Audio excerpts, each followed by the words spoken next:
Good evening guys and welcome to the third episode of the Rise of Red Bull Leipzig with me, James from the Football Manager WizKids. Now we left you off after the opening game of the season and where we beat St. Pauli 2-1 and got the campaign off to a good start. Now today we're going to talk about the fixtures that we've played so far.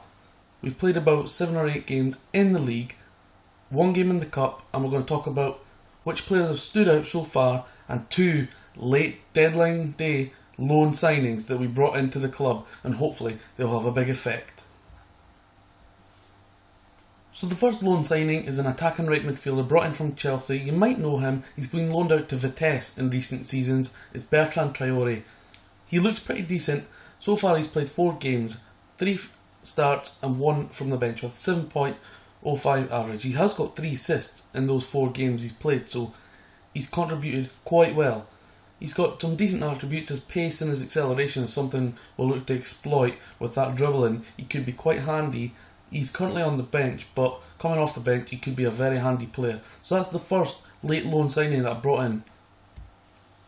And just before the deadline day window closed, Christian Nerlinger, my director of football, he managed to get a decent loan signing. Sinan Kurt on loan from Bayern Munich. Now he's a real talent on the game, a proper wonder kid.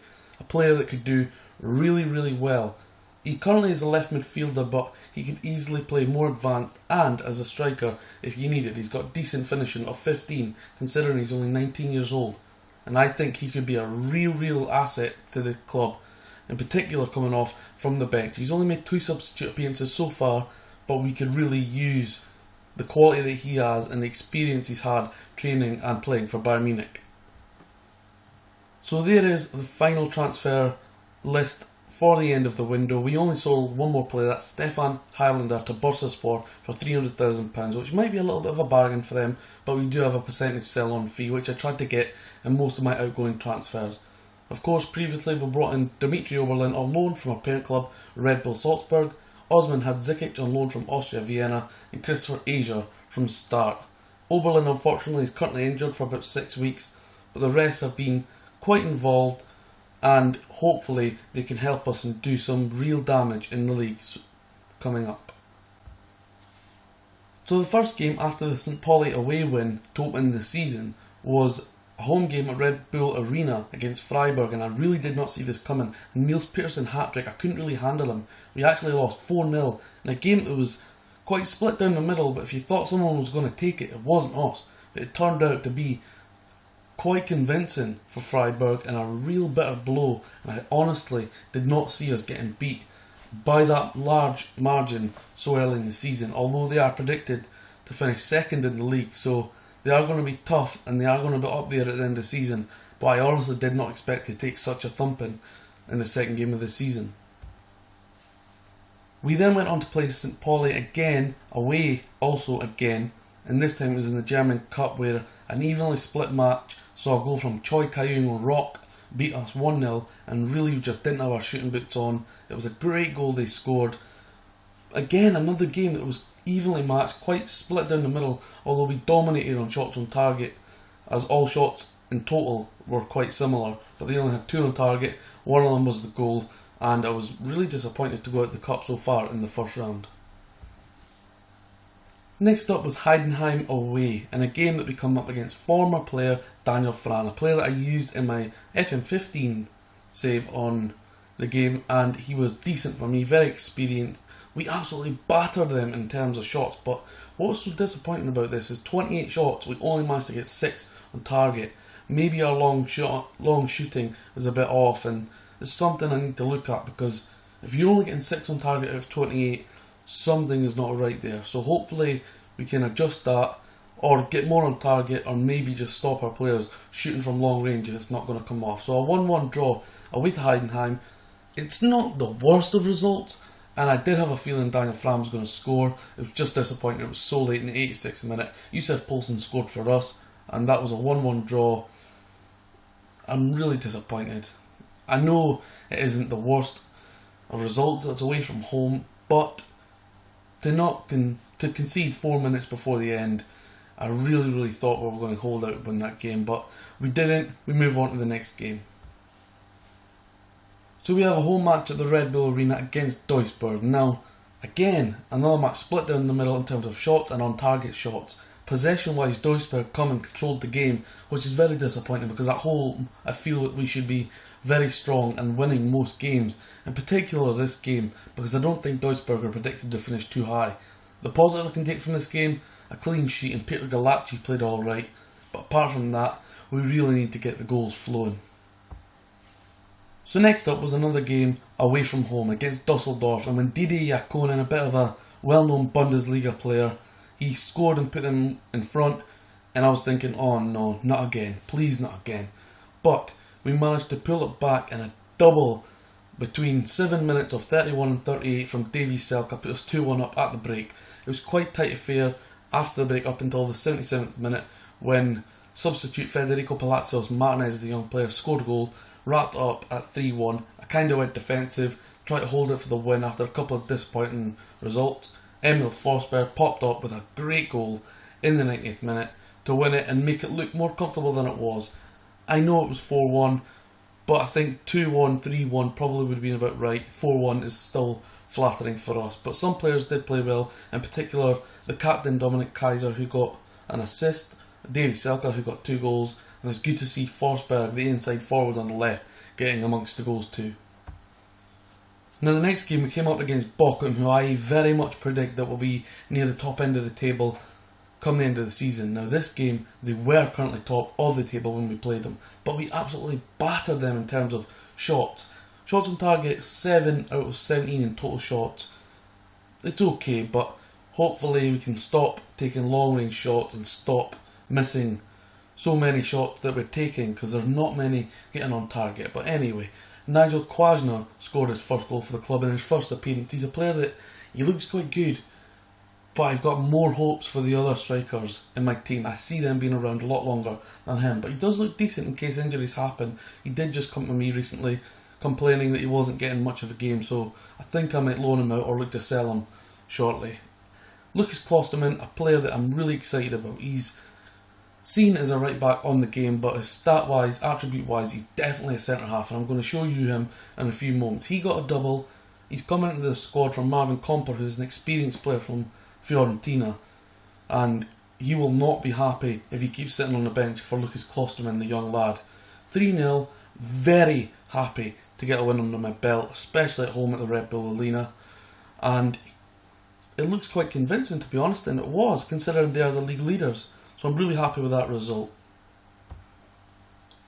So we come to the final game of this episode. It was away to Firth. Now, Yusuf Poulsen got a hat-trick in this game, Davy Selke got 1, Federico Palacios Martinez got 1, and there was an own goal. So that is 3 out of my 4 or 5 strikers getting on the score sheet in this game, where we had 22 shots, 14 on target, a little bit better, 53% possession. They only had 4 on target out of the 13 shots. Now I'm really pleased with this result. At 4-0, the game was over, but we ended up scoring another 2 goals, and it was a really, really good result. A statement of intent, I think. 6 goals in a game, away from home, a clean sheet, a good performance all round. As you can see, the lowest average in the game was the goalkeeper, 7.8, but apart from that, Massimo Bruno got a 6.8. I think he got pulled off at the hour and substitute made on, so he was probably the only player that didn't have a great game. Forsberg got 2 assists, Kaiser got 1, Selke got 1 assist, 1 goal, and Yusuf Poulsen got a hat-trick. So really pleased with that. Great performance and a great way to wrap up the episode. Now I did say I was going to show you a couple of players that have really impressed me so far in the season. Now this guy, as you can see, a natural right back. For me, his attributes are crying out to play centre half. He's got great heading, great determination, he's got fantastic pace for playing at centre half, and acceleration as well. Tackling of 13, marking of 13. He's got good teamwork and work rate. I'm really pleased that he's playing centre half and he's really doing well.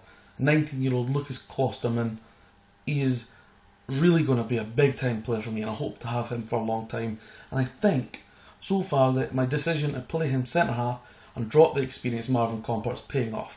5 starts, 1 substitute appearance, 2 goals, 1 man of the match and a 7.71 average. I'm really pleased with him. Hopefully he can be a big part of the future with this club. The other one I'm delighted with is Yusuf Poulsen. Now he's a defensive forward, and I never really used that role much, or certainly not for a long period. Now, he's played 7 games, got 6 goals, 1 assist. One of those has been penalty, 2 man of that, 7.46 average. He's only got 10 finishing, but he really does well at coming deep for the ball and then picking it up, receiving it and looking to spray the ball about, in particular to Davy Selke. Valued at 5.5 million, I'm really getting value out of him, considering he's on £16,500 per week, but he's all on contract, so I'm really happy with him, and I'm really happy with the defensive forward role that I've not really used that much in Football Manager, and it really seems to be working so far. So I'm going to continue to use him because I wasn't sure if he was going to be a regular. 21 years old, he's really got a solid future in front of him. 7 caps for the full team and 3 goals at Danish international level. I'm pleased to have him on board. Hopefully he can keep scoring the goals. It just shows that 10 finishing stat, it's not really that high for a European club in the second tier of their national leagues. Now, it's something we can work on, but he's scoring the goals. He's got 6 and 7 and he's doing rather well. So as long as he keeps doing that, keeps firing me up the league, I'll be delighted.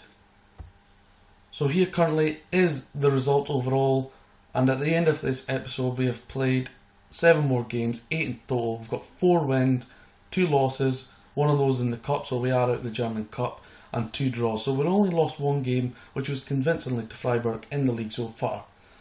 We also have 3 clean sheets. So just before we go and wrap it up, we will show you the league table.